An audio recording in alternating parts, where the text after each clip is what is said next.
मैं हूं आपकी होस्ट रश्मि। आज मैं आप लोगों को एक ऐसे फ्रूट प्लांट के बारे में बताने जा रही हूं जिसको आप 12 इंच के गमले में भी लगाएं तो आपको बहुत अच्छी फ्रूटिंग देगा और उसको 0 से लेके और 50 डिग्री टेम्परेचर तक में कहीं भी लगाया जा सकता है। तो आज मैं उसी की बात करने जा रही हूँ, वो है एप्पल बेर का प्लांट। आज मैं दिखाऊंगी आप लोगों को कि मेरा प्लांट कितना बढ़िया फ्रूटिंग कर रहा है। तो चलिए चलते हैं मेरी वीडियो में। वीडियो स्टार्ट करने से पहले आप लोगों से एक रिक्वेस्ट करना चाहती हूँ कि पिछले कुछ दिनों से मैं देख रही हूँ कि मेरी वीडियो का नोटिफिकेशन आप लोगों तक नहीं पहुँच पाता है, तो आप लोग बेल बटन को ज़रूर दबाएं।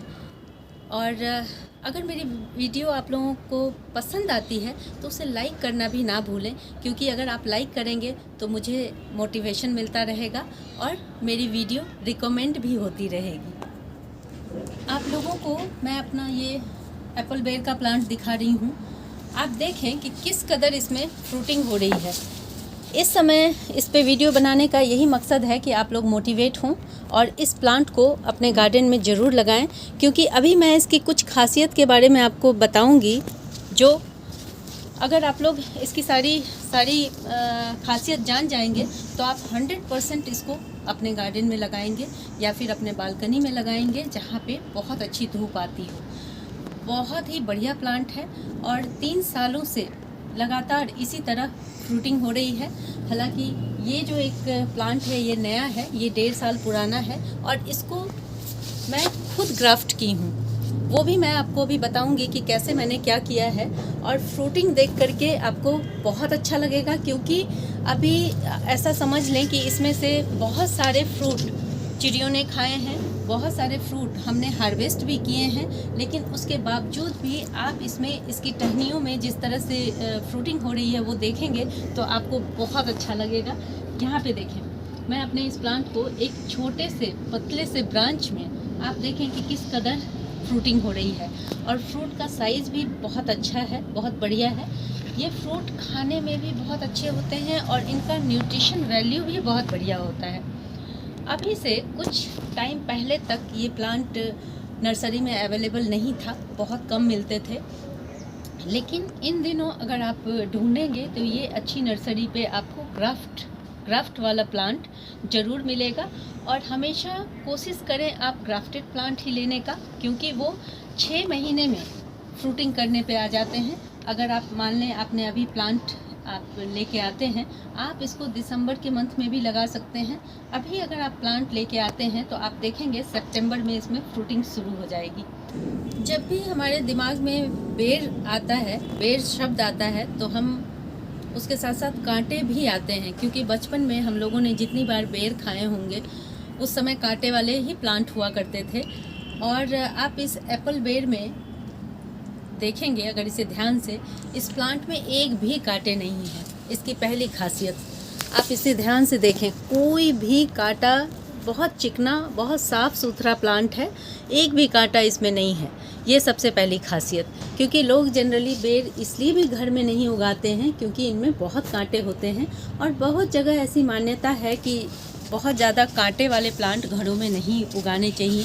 अब इसके पीछे क्या चीज़ है वो मुझे नहीं मालूम, लेकिन ये सच है। मैं भी सुनती आई हूँ कि कांटे वाले प्लांट घर में नहीं उगाने चाहिए। तो अब हम जानते हैं कि इसकी दूसरी खासियत क्या है। तो आप इसको 12 इंच के पॉट में भी लगा सकते हैं। जब हम फ्रूट प्लांट की बात करते हैं तो उसको स्पेस ज़्यादा चाहिए होता है। किसी भी फ्रूट प्लांट को, जैसे हम लोग गुआवा लगाते हैं या अनार लगाते हैं, तो जब तक आप उसे स्पेस नहीं दीजिएगा तब तक वो सही से फ्रूटिंग नहीं करेगा। अगर करता भी है तो छोटे छोटे फ्रूट ही उसके निकल जाते हैं न्यूट्रिशन के अभाव में। लेकिन जब आप इस प्लांट को लगाएंगे, चूँकि मेरा एक्सपीरियंस इसके साथ बहुत अच्छा रहा है, पहली बार छोटे कंटेनर में ही इसने बहुत अच्छी फ्रूटिंग की। बाद में साल दर साल मैं उसको एक एक साइज बड़े पॉट में ट्रांसप्लांट करती गई। अभी मेरा जो ये प्लांट आप देख रहे हैं ये 18 इंच के रो बैग में है। मैं अभी आप लोगों को दिखाऊंगी। और ये जो प्लांट है ये मेरे पास एक पेंट की बकेट थी, उसमें मैंने डाल दिया था। उस वक्त मेरे पास कोई भी गमला अवेलेबल नहीं था इस वजह से, लेकिन इस 14 इंच के प्लांटर में भी ये बहुत बढ़िया से ग्रो कर रहा है। तो हम इसे किसी भी साइज़ के पॉट में लगा सकते हैं। ये इस प्लांट में फ्रूटिंग पाने के लिए आपको बहुत ज़्यादा मेहनत की ज़रूरत नहीं है। जैसे हम और प्लांट में हमेशा उसमें आपको खाद डालनी पड़ती है, ऐसा इसके साथ नहीं है। एक बार बहुत अच्छी मिट्टी बनाएं। इसके लिए मैंने जो मिट्टी तैयार की थी उसमें 50% मैंने और नॉर्मल जो गार्डन की सॉइल होती है वो लिया था, और उसमें 30% के करीब मैंने जो इजीली अवेलेबल कंपोस्ट मेरे पास था वो डाला था, और 20% मैंने उसमें सैंड डाला था। सैंड डालने का मकसद ये था कि बेर ऐसा प्लांट है जो ड्राउट टॉलरेंट प्लांट है, और ये जनरली राजस्थान या जहाँ पे भी बलुई मिट्टी होती है वहाँ बहुत बढ़िया ग्रो करता है। इसलिए इसकी मिट्टी में सैंड ज़रूर डालें। सैंड या छोटी वाली जो बजरी आती है वो ज़रूर डालें। बस इसमें बहुत ज़्यादा ऐसा नहीं है कि हम इसमें कैल्शियम डाल रहे हैं, बहुत सारी चीज़ें, वो रिक्वायरमेंट नॉर्मल जो कंपोस्ट होता है उसी से इसको पूरी हो जाती हैं। ये अनुभव मैंने किया है, ये दूसरे फ्रूट प्लांट में नहीं होता है। जो हम नींबू उगाते हैं, गुआवा उगाते हैं, गुआवा में भी आपको न्यूट्रिशन का बहुत ध्यान रखना पड़ता है, लेकिन ये प्लांट मुझे बहुत अच्छा लगा इन मामलों में, क्योंकि मैंने इसकी बहुत केयर नहीं की है। उसके बावजूद भी ये इस कदर भर के फ्रूटिंग कर रहा है, ये बहुत बड़ी बात है। एक और इंटरेस्टिंग बात इसके बारे में कि इसको हर साल आपको प्रून करना बहुत ज़रूरी है, अदरवाइज़ आपको बढ़िया फ्रूटिंग नहीं मिलेगी। धीरे धीरे एक साल अगर अच्छी फ्रूटिंग मिल भी गई तो धीरे धीरे साल दर साल कम होते जाएगा फ्रूट, और उसके बाद कुछ दिनों बाद आप देखेंगे कि फ्रूटिंग बिल्कुल ही बंद हो गई है। अब बात आती है कि हम इसे प्रून किस टाइम में करें। ये बहुत इम्पॉर्टेंट है, क्योंकि सारी फ्रूटिंग इसी पे डिपेंड करती है। जो नए ब्रांच होते हैं इसमें बेसिकली उसी में फ्रूटिंग होती है। अभी मैं आप लोगों को दिखाऊंगी डिफरेंस कि कैसे नए ब्रांच में भर भर के फ्रूटिंग हुई है, और जो इसका पुराना ब्रांच है उसमें 2-4 फ्रूट ही बन पड़े हैं। इसलिए इसको प्रून करना बहुत ज़रूरी है। अप्रैल के मिड में या अप्रैल के लास्ट में आप इसे प्रून कर दें, जिससे कि 2-3 महीने ये अपने डोरमेंट पीरियड में रहता है गर्मी में, और सितंबर में इसमें फ्लावरिंग सेट होने लगती है, फ्रूटिंग होने लगती है। तो राइट टाइम बहुत इम्पॉर्टेंट है, इस चीज़ का ज़रूर ध्यान रखें। और अभी मैं आप लोगों को दिखाती हूँ कि इसके पुराने ब्रांच में कैसी फ्रूटिंग हो रही है और नए ब्रांच में कैसी हो रही है। तो आपने नए ब्रांच को तो देखा ही कि किस कदर इसमें देखें, ये पूरा जो लंबा सा निकला हुआ ब्रांच है ये पूरा ही नया ब्रांच है जो इस प्लांट में निकला था। और आपको पुराना इसका दिखाती हूँ मैं। आप देखें, ये जो ब्रांच गई हुई है पूरी की पूरी लंबी सी, ये इसकी ओल्ड ब्रांच है। ये देखें, ये पूरा इस तरफ गया हुआ है, और आप देखें कि इसमें बस इस ब्रांच में 2 फ्रूट लगे हैं। इस ब्रांच में आप देखें इसमें भी 3-4 फ्रूट लगे हुए हैं, और इसकी जो मेन ब्रांच ऊपर तक गई है उसमें बिल्कुल भी फ्रूटिंग नहीं है। तो आप देख सकते हैं, मैं जो अभी कह रही थी आप लोगों से कि इसकी प्रूनिंग कितनी ज़रूरी होती है। प्रूनिंग के बाद आप देखेंगे बहुत सारे ब्रांच निकलते हैं और उसी नए ब्रांच में फ्रूटिंग होती है। अब आता है कि इसको आप किस जगह रखें। तो ये फुल सन का प्लांट है, और इसको ऐसी जगह आप रखें, ऐसे कॉर्नर में रखें जहाँ पे इसकी ब्रांच को बढ़ने के लिए पूरा स्पेस हो।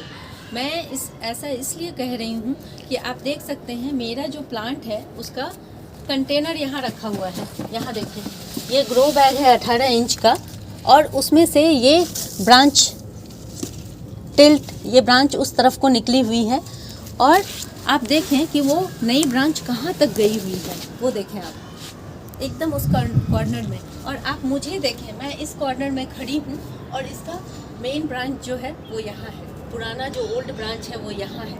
यहाँ से वहाँ तक करीब 1.5 मीटर की दूरी है जो इसने तय कर रखी है इतने छोटे से कंटेनर में। तो आप इसी से अंदाज़ा लगाएं कि ये किस कदर बढ़ता है। इसका कोई डायरेक्शन नहीं होता, किसी भी डायरेक्शन में ये बढ़ने लगता है। तो इसको टाइम पे इसीलिए अपना मनचाहा आकार अगर आप इसको देना चाहते हैं तो इसको हर साल प्रून ज़रूर करें।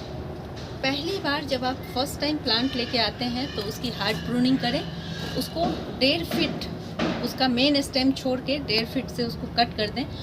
उसके बाद आगे आने वाले सालों में आप उसकी कटाई छटाई ऊपर से करते रहें, बहुत हार्ड प्रूनिंग नहीं करें, लेकिन कटाई छटाई करना बहुत इम्पॉर्टेंट है। इस प्लांट में वाटर कितना डाला जाए ये भी बहुत इम्पॉर्टेंट है, क्योंकि ये चूँकि सूखे एरिया को ज़्यादा पसंद करता है, ड्राउट टॉलरेंट होता है और ज़्यादातर बलुई मिट्टी में बहुत बढ़िया परफॉर्मेंस करता है। तो इसमें वाटर की रिक्वायरमेंट बहुत कम होती है।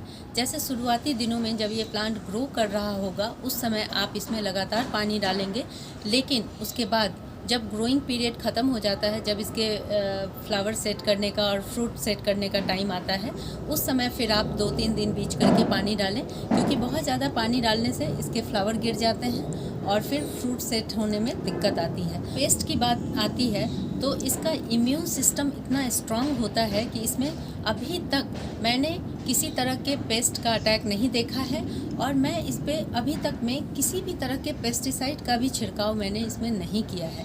तो आप लोग देखें, अगर रिक्वायरमेंट होगी तो कीजिएगा, अदरवाइज़ मुझे नहीं लगता कि इसमें पेस्टिसाइड की ज़रूरत होती है। फर्टिलाइज़र की जहाँ तक बात आती है तो आप इसे हर 3 महीने पे प्लांट के एज के अकॉर्डिंग इसमें कंपोस्ट डालें। कभी भी इसमें केमिकल ना डालें, क्योंकि केमिकल डालने से आपको शुरुआती रिज़ल्ट तो अच्छा मिल जाएगा, लेकिन बाद में धीरे धीरे प्लांट पे असर पड़ना शुरू होता है। इसलिए ऑर्गेनिक चीज़ों का ही इस्तेमाल करें। हर 3 महीने पे आप इसमें थोड़ा सा काउडंग कंपोस्ट या फिर वर्मी कंपोस्ट डाल दिया करें। अगर आपका प्लांट छोटा है तो उसमें आप 250 ग्राम के करीब वर्मी कंपोस्ट डाल दें, और अगर प्लांट बड़ा है, जैसे कि ये मेरा पुराना प्लांट है, तो इसमें मैं 1 केजी तक कंपोस्ट डाल सकती हूँ, जिससे कि हमारा प्लांट बहुत अच्छे से ग्रो करेगा और अच्छा फ्रूटिंग करेगा। देख सकते होंगे कि मेरा प्लांट अभी पका नहीं है, ये अभी थोड़ा टाइम लगेगा इसको हार्वेस्ट करने में। जब मैं इसकी हार्वेस्टिंग करूँगी तो आप लोगों को ज़रूर दिखाऊंगी। अगर ये चिड़ियों से बच गया तो ज़रूर दिखाऊंगी।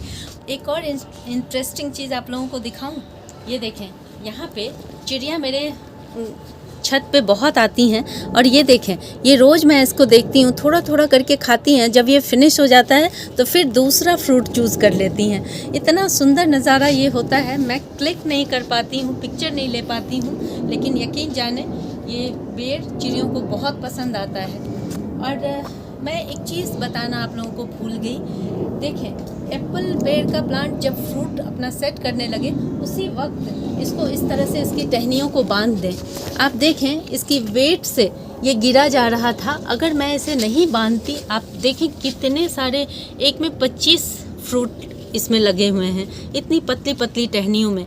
अगर मैंने इसे सपोर्ट नहीं दिया होता तो ये टहनी टूट जाती, इसलिए जगह जगह मैंने इसे बांधा हुआ है। तो सपोर्ट सिस्टम ज़रूर लगाएं। अगर आप लोगों को मेरी ये वीडियो पसंद आती है प्लीज़ इसे लाइक, शेयर एंड सब्सक्राइब करना ना भूलें। बेल बटन को ज़रूर दबाएं